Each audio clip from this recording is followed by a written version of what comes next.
गांव था जहां की सुबह आमतौर पर पक्षियों के चहचहाने से होती थी। उसी गांव के चौक पर माधव अपनी रेड़ी को जोर लगाकर धक्का दे रहा था, जिस पर केवल पत्ता गोभियों का ढेर लगा था। सूरज सिर पर था और माधव के चेहरे पर निराशा। गोभी ले लो, ताजी पत्ता गोभी ले लो। तभी एक काकी उसके पास आई और कहा, अरे माधव, कल भी तो गोभी ही लाया था। क्या तेरे खेत में इसके अलावा और कुछ नहीं उगता? घर में सब अब गोभी देखकर मुंह बनाने लगे हैं। क्या करूं काकी, खेत में फसल ही यही हुई है। बहुत सस्ती दे रहा हूँ, 2 किलो ले लो। नहीं रे बेटा, मुफ्त में भी देगा तो कोई नहीं खाएगा। कुछ नया लाए तो बता देना। सबको कुछ नया चाहिए, पर नया लाने के लिए पैसे कहाँ से आएंगे? अगर आज ये गोभी नहीं बिकी तो कल का चूल्हा भी नहीं जल पाएगा। माधव वहीं सड़क किनारे बैठ गया। तभी उसका पुराना दोस्त सोमू वहां से गुजरा। क्या हुआ माधव, आज फिर गोभी का ढेर घर ले जा रहा है? हाँ सोमू, कोई भी इसे खरीदने को तैयार नहीं है। सब इन पत्ता गोभी से पक गए हैं। समझ नहीं आता इन पत्ता गोभियों का क्या करूं। भाई तूने शहर में कुछ समय उस दुकान पर काम किया था ना, जहां लोग इसी गोभी को बारीक काट कर कुछ सफेद पोटली जैसा बनाते थे। क्या नाम था उसका? मोमोस? हाँ सोमू, वो लोग पत्ता गोभी का ही इस्तेमाल करते थे। सोमू की बात माधव के दिमाग में घर कर गई थी। उस शाम माधव घर लौटा तो उसके मन में एक ही धुन सवार थी। उसने अपनी बची हुई सबसे अच्छी पत्ता गोभी उठाई और उसे बारीक काटना शुरू किया। अगर मैं इन गोभियों को फेंकने के बजाय इनका रूप बदल दूं तो शायद बात बन जाए। मैदा घर में थोड़ा पड़ा ही है। वो रसोई में मसालों के साथ कुछ प्रयोग करने लगा। खुशबू फैलने लगी तो उसका पड़ोसी करीम चाचा अंदर आए। माधव मियाँ, ये कैसी खुशबू आ रही है? आज क्या कोई दावत की तैयारी है? आइए चाचा, दावत तो नहीं पर एक कोशिश कर रहा हूँ। ये देखिए, मैंने इन गोभियों को मसालों के साथ पकाकर इस मैदे की लोई में भर दिया है। अरे ये तो छोटी छोटी सफेद पोटलियां लग रही हैं। इन्हें तेल में तलोगे क्या? नहीं चाचा, इन्हें बस भाप में पकाऊंगा। ये बिना तेल का खाना होगा, जो गांव वालों के लिए बिल्कुल नया होगा। बिना तेल का? क्या लोग खाएंगे? यहाँ तो सबको तला भुना पसंद है। स्वाद अच्छा हुआ तो सब खाएंगे चाचा। बस दुआ कीजिए कि ये भाप में ठीक से पक जाए। कल सुबह गांव के चौराहे पर मैं इसी का ठेला लगाऊंगा। हिम्मत तो बड़ी है तेरी। चल, ये पक जाए तो एक मुझे भी चखाना। अगली सुबह सूरज की पहली किरण के साथ ही माधव गांव के चौराहे पर पहुंच गया था। उसने अपनी रेढ़ी के एक तरफ कटी हुई पत्ता गोभी रखी थी और दूसरी तरफ पीतल के एक बड़े बर्तन से भाप निकल रही थी। गांव के लोग जो रोज माधव को गोभी बेचते देखते थे, आज रुक रुक कर उसे ताकने लगे।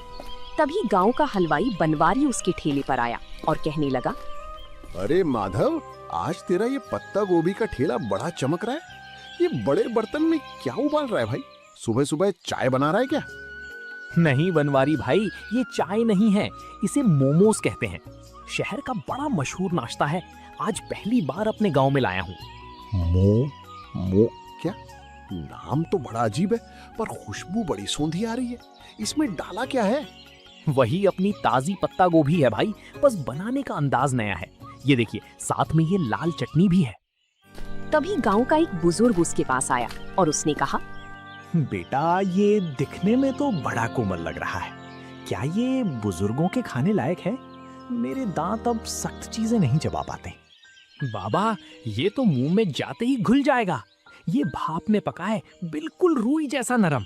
आप बस एक बार जरा सा चक्कर देखिए। बुजुर्ग ने एक छोटा सा टुकड़ा चखा। पूरा चौराहा शांत हो गया। सब बुजुर्ग के चेहरे के भाव देख रहे थे। जैसे ही बुजुर्ग ने मोमोज का टुकड़ा चबाया, उनके चेहरे पर एक बड़ी सी मुस्कान फैल गई। माधव ने उन्हें थोड़ी और लाल चटनी दी। देखते ही देखते वहां मौजूद दूसरे लोग भी अपनी बारी का इंतजार करने लगे। वाह माधव, ये तो वाकई कमाल की चीज है। इतना नरम और जायकेदार, और ये लाल चटनी, इसने तो सोई हुई जुबान को जगा दिया। तभी वहां माधव का दोस्त सोमू भी आ जाता है। माधव, मुझे भी एक प्लेट दे भाई। कल तो तू बड़ा परेशान था और आज तूने यहाँ कमाल कर दिया। अब जल्दी जल्दी इसका स्वाद सबको चखा दे, लोग इंतजार कर रहे हैं। हाँ सोमू, सबको दूंगा, पर ध्यान रखना, चटनी थोड़ी तीखी है, संभल कर खाना। अरे माधव, तीखा ही तो असली मजा है। शहर में लोग क्या वाकई रोज यही खाते हैं? मुझे तो लगता था वहाँ के लोग बस महंगा खाना जानते हैं। हाँ काका, शहर में तो इसे खाने के लिए लंबी लाइनें लगती हैं। मैंने सोचा जब हमारे खेत में इतनी अच्छी गोभी होती है तो हम गांव वालों को ये स्वाद क्यों ना मिले। भाई माधव, तूने तो मेरी मिठाई की दुकान के सामने रौनक लगा दी। एक प्लेट मेरे लिए भी लगा। देखूं तो सही, इस पत्ता गोभी के नए अवतार में ऐसा क्या जादू है। दोपहर होते होते माधव की सारी पत्ता गोभी खत्म हो गई थी, लेकिन सब्जी के रूप में नहीं बल्कि मोमोज के रूप में। माधव ने आज पहली बार अपने हाथ में इतने पैसे देखे थे। उसकी आंखों में खुशी के आंसू थे और मन में एक नया हौसला। उसे समझ आ गया था कि मेहनत और नयापन कभी बेकार नहीं जाता। जिसके बाद अगले कुछ दिनों तक माधव का काम तेजी से चल पड़ा। अब लोग सुबह से ही माधव के आने का इंतजार करने लगे थे। लेकिन जैसे जैसे काम बढ़ा, माधव के पास संसाधनों की कमी होने लगी। उसके पास सिर्फ एक छोटा बर्तन था और अकेले सारा काम करना उसके लिए मुश्किल होता जा रहा था। गोभी काटना, मैदा गूंथना, फिर उसे बेलना और फिर भाप देना, अकेले करते करते हाथ जवाब देने लगे हैं। पर अगर रुक गया तो लोग निराश हो जाएंगे। तभी करीम चाचा उसके पास आते हैं और कहते हैं, क्या बात है माधव मियाँ, काम कैसा चल रहा है? आज चेहरे पर वो चमक नहीं है जो हमेशा रहती है। काफी थके थके से भी लग रहे हो। चाचा, काम तो बहुत है पर हाथ सिर्फ 2 हैं। लोग को मेरे हाथों के मोमोज बहुत पसंद आने हैं और अब वे उसे ज्यादा मात्रा में मांग रहे हैं। और मेरे पास बर्तन इतना छोटा है कि एक बार में सिर्फ 10-12 मोमोज ही बन पाते हैं। अरे ये तो बहुत अच्छी बात है। अगर बरकत हो रही है तो घबराता क्यों है? शहर जा और एक बड़ा स्टीमर लेकर आ। और सुन, सारा काम अकेले क्यों करता है, किसी को साथ लगा ले। पैसे तो आ रहे हैं चाचा, पर क्या ये काम टिकेगा? कहीं लोग 4 दिन बाद ऊब गए तो मेरी सारी कमाई डूब जाएगी। मेहनत कभी नहीं डूबती बेटा। तूने साधारण सी पत्ता गोभी को पहचान दिलाई है। अब खुद को एक बड़ा व्यापारी बनाने की सोच। करीम चाचा की सलाह मानकर माधव ने अगले दिन अपनी रेहड़ी नहीं लगाई। वो पास के बड़े कस्बे के बाजार गया। वहाँ की भीड़ भाड़ देखकर उसे अपने पुराने दिन याद आ गए, जब वो दूसरों की दुकानों पर काम करता था। आज वो अपनी खुद की दुकान के लिए सामान खरीदने आया था। आइए भाई साहब, क्या दिखाऊं? होटल के लिए बर्तन चाहिए या घर के लिए? मुझे मोमोज बनाने वाला सबसे बड़ा 3 मंजिला बर्तन चाहिए। और हाँ, एक ऐसी मशीन भी देना जिससे सब्जियां बहुत बारीक कट सके।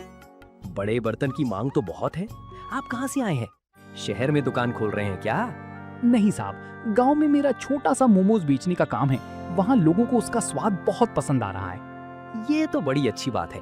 ये लीजिए, ये स्टील का सबसे बढ़िया बर्तन है। इसमें एक साथ 50 मोमोज आराम से बन जाएंगे। और ये रही आपकी नई मशीन, इससे आपकी मेहनत आधी हो जाएगी। शुक्रिया। अब गांव लौटकर मुझे सिर्फ खाना नहीं बनाना बल्कि अपने काम को और बेहतर बनाना है। कल से गांव वालों को मोमोज खाने के लिए इंतजार नहीं करना पड़ेगा। माधव जब नए बर्तनों के साथ गांव लौटा तो शाम हो चुकी थी। रास्ते में उसने ढेर सारी पत्ता गोभी खरीदी। उसे पता था कि अब उसका संघर्ष एक नए मुकाम पर पहुंच चुका है। उसने रात भर जागकर नए बर्तनों को साफ किया और अगले दिन की तैयारी की। अगली सुबह जब माधव चौराहे पर पहुंचा तो उसकी रेहड़ी का नजारा बदला हुआ था। 3 मंजिलों वाला ऊंचा स्टील का स्टीमर सूरज की रोशनी में चमक रहा था। गांव वाले ये नया अजूबा देखने के लिए जमा हो गए। माधव के चेहरे पर एक नई चमक थी, क्योंकि अब उसे ग्राहकों को इंतजार नहीं कराना पड़ता था। वाह भाई माधव, ये क्या रॉकेट ले आया आज? ये तो बड़ा आलीशान लग रहा है। रॉकेट नहीं है सोमू भाई, ये 3 मंजिला स्टीमर है। अब एक साथ कई लोग मोमोज खा पाएंगे। कल तक तुम लोग शिकायत करते थे ना कि देर लगती है, लेकिन अब इसकी मदद से नहीं लगेगी। अरे भाई, बर्तन तो बड़ा कर लिया, पर क्या स्वाद वही रहेगा? अक्सर काम बढ़ने पर लोग जायका भूल जाते हैं। बनवारी भाई, जायका तो मेरी मेहनत में है, बर्तन में नहीं। आप बस देखते जाइए। आज मैंने चटनी में एक खास चीज और मिलाई है, खेत का ताजा पुदीना। माधव, सुना है तूने कस्बे से कोई मशीन भी मंगवाई है? क्या अब मशीन से खाना बनाएगा? नहीं काका, मशीन सिर्फ सब्जियां बारीक काटने के लिए है। मेहनत तो अभी भी इन हाथों की ही रहेगी। मशीन से बस मेरा समय बचेगा ताकि मैं आप सबको गर्मा गर्म खाना खिला सकूं। उस दिन माधव की रेहड़ी पर इतनी भीड़ थी कि गांव का मुख्य रास्ता जाम होने लगा। माधव बड़ी फुर्ती से हाथ चला रहा था। वो पत्ता गोभी की फिलिंग भरता, उन्हें आकार देता और स्टीमर में सजाता। कुछ ही मिनटों में भाप के साथ मोमोज तैयार हो जाते। तभी गांव के पटवारी जी अपनी गाड़ी से वहां रुके। माधव, ये क्या शोर मचा रखा है तुमने? पूरा गांव यहीं जमा हो गया है क्या? प्रणाम पटवारी जी, कुछ नया शुरू किया है। ये पत्ता गोभी के मोमोज हैं। आप भी जरा चक्कर देखिए, फिर बताइएगा कि गांव में ये कैसा लग रहा है। पटवारी जी ने जैसे ही एक निवाला खाया तो उन्होंने कहा, वाकई मैंने शहर में कई जगह के मोमोज खाए हैं, पर तुम्हारी ये पत्ता गोभी की फिलिंग और ये देसी पुदीने वाली चटनी, इसका कोई जवाब नहीं। तुमने तो कमाल कर दिया। शुक्रिया साहब, बस सोच रहा था कि अपनी गोभी को फेंकने से अच्छा है उसे इस तरह लोगों तक पहुंचाया जाए। माधव, अगले हफ्ते तहसील के कुछ बड़े अधिकारी गांव आ रहे हैं। क्या तुम उनके लिए भी ऐसा कुछ इंतजाम कर सकते हो? मैं चाहता हूँ वो देखें कि हमारे गांव के युवक कितने मेहनती हैं। ये तो मेरे लिए सौभाग्य की बात होगी साहब। मैं उनके लिए सबसे बेहतरीन मोमोज तैयार रखूंगा। माधव के लिए ये सिर्फ एक ऑर्डर नहीं था, बल्कि उसके हुनर को मिलने वाली सरकारी पहचान की शुरुआत थी। उस रात माधव ने चैन की नींद ली, क्योंकि अब वो सिर्फ एक गरीब सब्जी वाला नहीं, बल्कि गांव का मोमोज मैन बन चुका था। पटवारी जी का वादा माधव के लिए एक बहुत बड़ी चुनौती और अवसर दोनों था। तहसील के अधिकारियों का आना कोई छोटी बात नहीं थी। माधव ने तय किया कि वो इस मौके को हाथ से जाने नहीं देगा। उसने अपने छोटे से रसोई घर को साफ किया और अपनी रेहड़ी को अच्छे से सजाया। माधव बेटा, कल का दिन बहुत बड़ा है। सुना है शहर से बड़े साहब लोग आ रहे हैं। क्या तूने सारी तैयारी कर ली? हाँ चाचा, मैंने आज सुबह ही खेत से सबसे ताजी और कोमल पत्ता गोभी तोड़ी है। मैं नहीं चाहता कि स्वाद में जरा भी कमी रहे, बस थोड़ा डर लग रहा है। डर कैसा? तूने तो पूरे गांव का दिल जीत लिया है। वो तो फिर भी बाहर के लोग हैं। बस अपनी सादगी और सफाई का ध्यान रखना। सोमू, तू कल मेरी मदद करेगा? मुझे प्लेटें लगाने और पानी पिलाने के लिए किसी भरोसेमंद इंसान की जरूरत होगी। तू चिंता क्यों करता है भाई? मैं सुबह ही पहुंच जाऊंगा। हम दिखा देंगे कि हमारे गांव का स्वाद किसी बड़े शहर के होटल से कम नहीं है। दोपहर का समय था। तहसील के अधिकारी अपनी गाड़ियों से गांव की चौपाल पर पहुंचे। पटवारी जी ने गर्व के साथ माधव की रेहड़ी की ओर इशारा किया। माधव के चेहरे पर एक विनम्र मुस्कान थी। उसने बड़ी ही सफाई से अधिकारियों के सामने गर्मा गर्म मोमोज परोसे। पटवारी जी, मैंने सुना था कि यहाँ का कोई युवक बहुत अच्छा काम कर रहा है।